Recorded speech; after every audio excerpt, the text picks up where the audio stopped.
Hello my lovely 10th. I am your teacher Ruchi Agrawal teaching you maths in my channel Maths with Ruchi में. I hope अब तो ये हम सबका channel बन गया है, ठीक है ना. तो चैप्टर 5 चल रहा है हमारा अरिथमेटिक प्रोग्रेशन का क्वेश्चन एक्सरसाइज 5.3. आज हम ले रहे हैं क्वेश्चन नंबर 19. मैं पहले भी बता चुकी हूँ क्वेश्चन बहुत इंपॉर्टेंट हैं, अच्छे से समझिएगा, सॉर्ट आउट करना सीखिए, क्या क्या वैल्यूज़ दे रखी हैं, क्या फाइंड आउट करना है, वही इंपॉर्टेंट है इन क्वेश्चंस में. और इस तरह के क्वेश्चंस आते हैं हमारे आजकल केस स्टडीज़ में, ठीक है. तो ये सेम टू सेम क्वेश्चन उठा के स्कूल के जो एग्ज़ाम्स होते हैं उसमें तो केस स्टडीज़ में दे ही दिए जाते हैं. बोर्ड्स में भी कुछ वैल्यूज़ बदल कर या थोड़े से डिफरेंट वे में से पूछा जा सकता है, इसके पूरे चांसेस रहते हैं, ठीक है. बहुत ध्यान से करिए और इसी तरह से और क्वेश्चंस को सॉल्व करना सीखिए. क्वेश्चन नंबर 19 में आपके लिए पढ़ रही हूँ एक बार.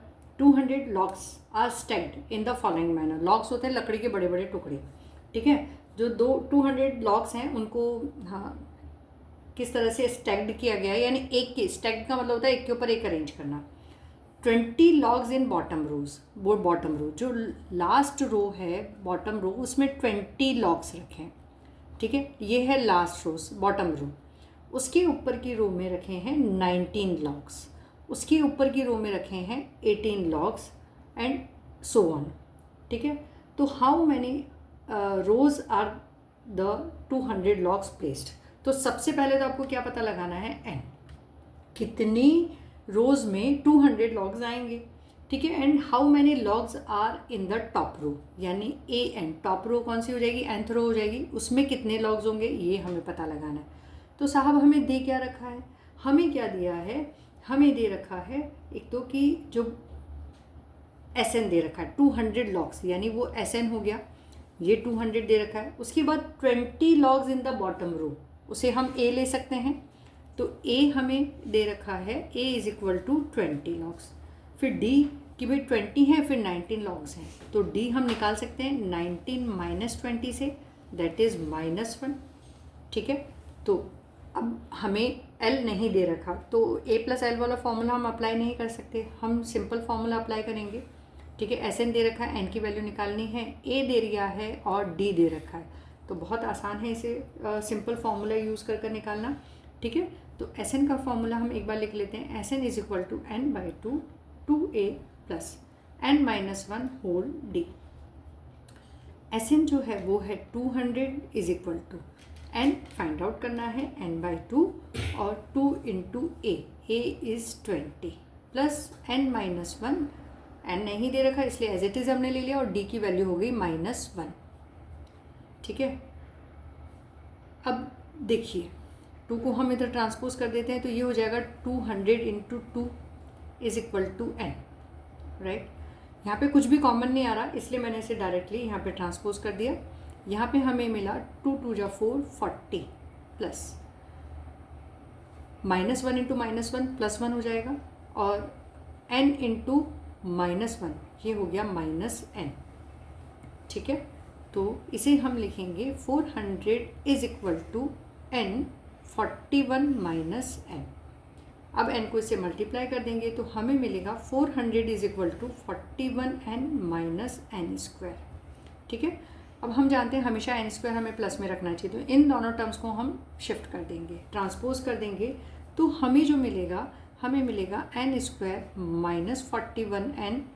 400 अपनी ही साइड पे इसलिए वो प्लस रहेगा, 400 इज इक्वल टू 0. अब देखिए ये हमारी बन गई क्वाड्रेटिक इक्वेशन. तो 41 के 400 के हमें ऐसे पार्ट करने हैं कि जिसका सम 41 या डिफरेंस, यहाँ पे हमको लग रहा है डिफरेंस होगा, वो कितना आना चाहिए 41. तो 400 के हम कैसे निकालेंगे, ये हो गया 200 डिवाइडेड बाय 100, 2 अगेन 50, फिर 2 से हो रहा है 25, 2 2 जा 4, 4 2 जा 8, 2 जा 16, 16 एंड 25 41, यस. तो ये हो गए इसके मिडल टर्म स्प्लिट में इसके पार्ट हो गए. तो बस यहाँ पे हम कर लेते हैं N square minus 16n minus 25n plus 400 is equal to 0. अब यहाँ पे प्लस का है, ये माइनस का है, तो ये दोनों हमने माइनस के ले लिए, तो इसका सम हमें 41 मिल जाएगा. यहाँ पे डिफरेंस नहीं, सम लेना है 25 और -16, इन दोनों का सम हमें क्या मिल जाएगा 41.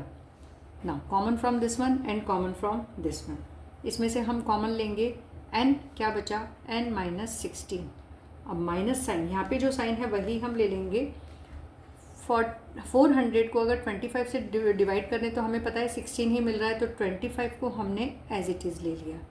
ये बचा n minus plus minus minus, और ये 16 is equal to 0. Now common from this one and common from this one, हमें क्या मिला n माइनस 16 और n minus 25 is equal to 0.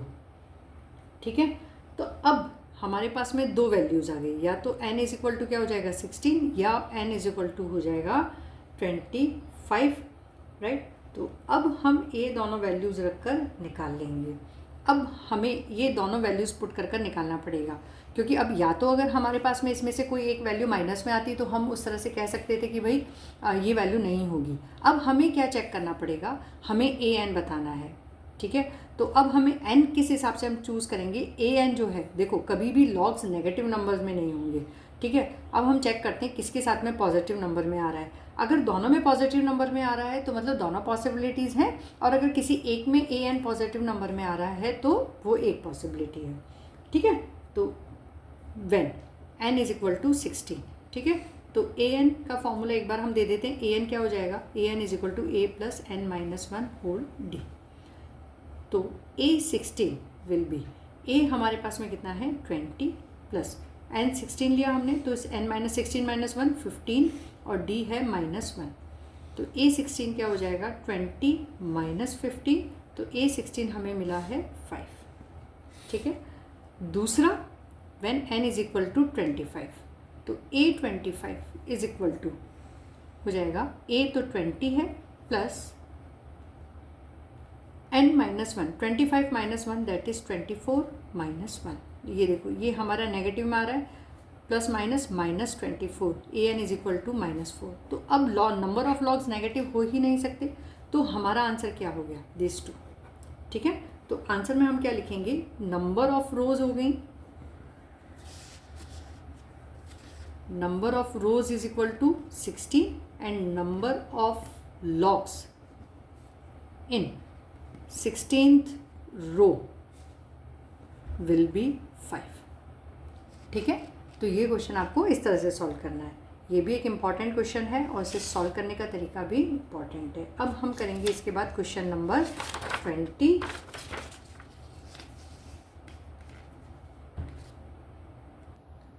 तो अब क्वेश्चन नंबर 20, ये क्वेश्चन समझने के लिए बहुत ज़्यादा ध्यान से सुनना है इसको. क्वेश्चन नंबर 20 को, in a potato race a bucket is placed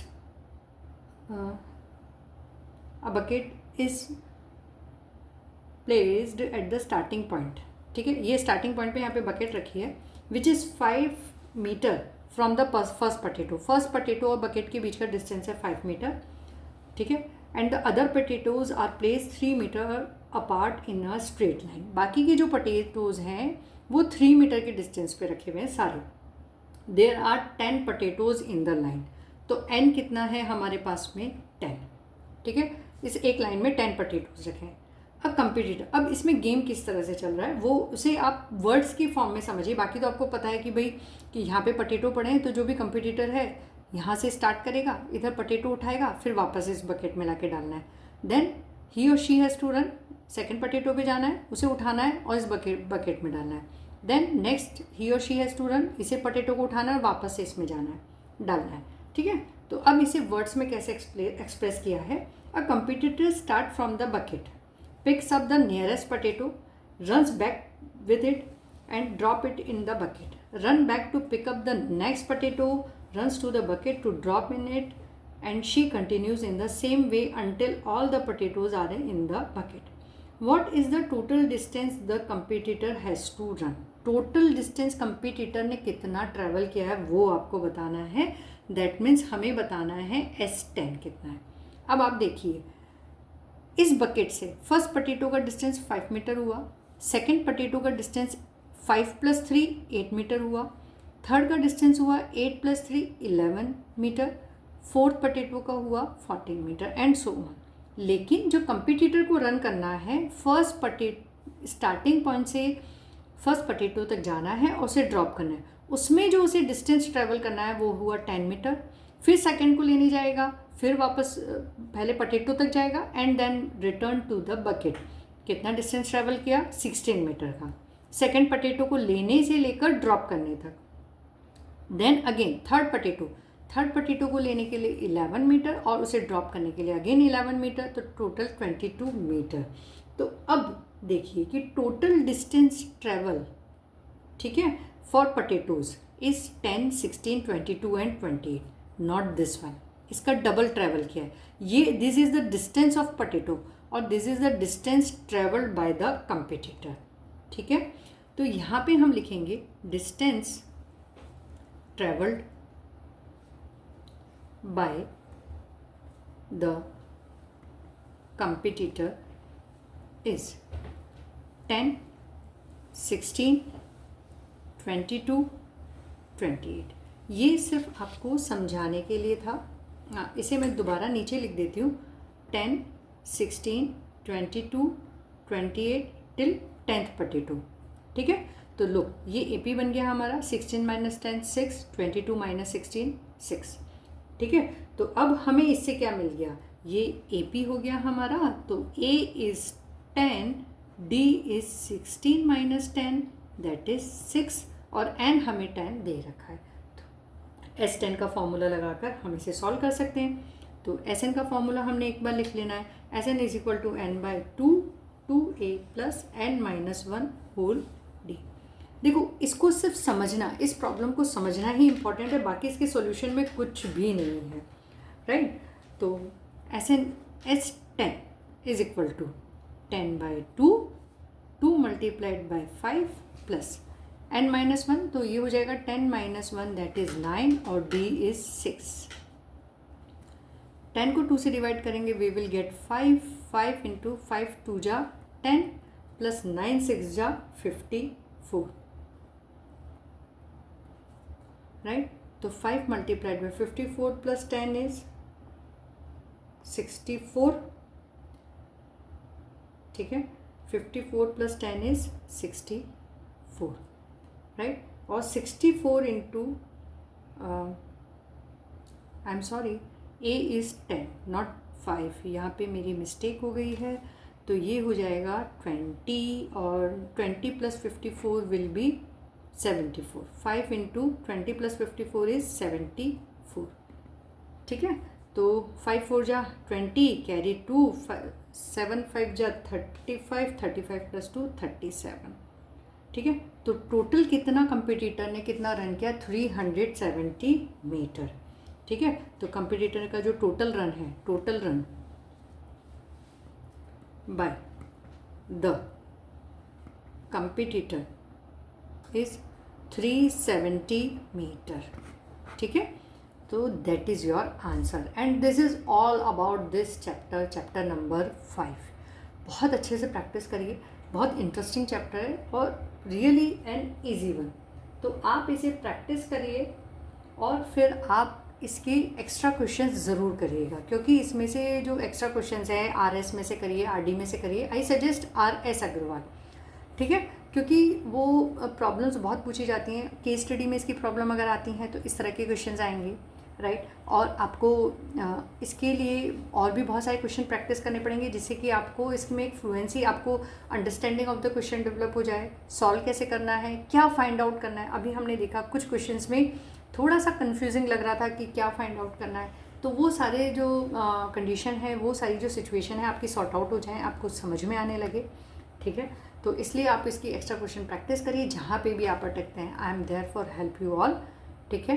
तब तक अपनी रुचि मैम को लाइक शेयर और सब्सक्राइब करना मत भूलिए, करते रहिए, कमेंट करते रहिए। आप क्या और एक्स्ट्रा चाहते हैं, कुछ और समझना चाहते हैं, कोई आपके डाउट है तो कमेंट सेक्शन में उसे पोस्ट करिए। I will answer all of your question और शॉर्टली मैं आपको अपना ईमेल आईडी भी शेयर कर दूंगी, जिस पे आप अपने डाउट्स को सेंड कर सकते हैं और उसके सॉल्यूशन में आपको पोस्ट करती रहूँगी, ठीक है।